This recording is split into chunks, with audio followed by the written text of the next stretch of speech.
Bonjour à toutes et à tous. On se retrouve aujourd'hui pour parler d'un sujet hautement crucial pour chacun d'entre nous, le logement. Au début du mois de juin, la Première ministre a présenté les premières mesures du gouvernement pour résorber la crise du logement que traverse notre pays. Ces annonces ne sont bien évidemment qu'une première étape. Elles ne résoudront pas à elles seules les problèmes que nous rencontrons. Notre groupe, démocrate, planche actuellement sur des solutions plus pérennes et nous les présenterons d'ici quelques mois à nos collègues de la majorité pour ensuite, je l'espère, les porter devant le Parlement.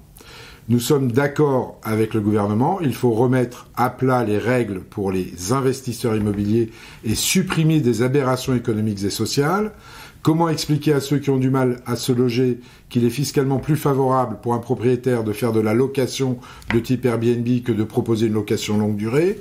Dans le même temps, comment expliquer que le Haut Conseil à la stabilité financière assouplisse les règles pour les investisseurs quand elles restent drastiques pour ceux qui veulent acheter leur résidence principale? Au final, tout le monde est perdant, les primo-accédants restent plus longtemps chez leurs parents ou comme locataires, les propriétaires ne peuvent accéder à un logement plus grand, par exemple pour fonder une famille ou pour l'agrandir.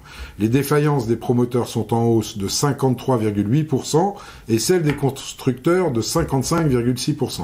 Est-ce réellement le moment d'attaquer les commissions des agences immobilières alors que le nombre des ventes a drastiquement baissé et que les défaillances des agences immobilières ont quasiment doublé avec une hausse de 84% par rapport à la même période de 2022? Est-ce que le problème n'est-il pas plutôt sur l'accès au crédit des ménages?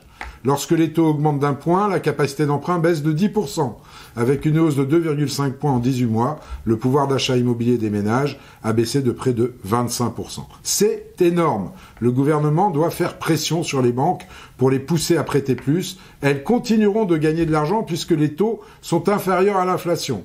À mes yeux, l'action de l'État doit se concentrer sur l'accession à la propriété et non pas à des aides coûteuses pour les finances publiques et destinées à des personnes aisées. À bientôt les amis.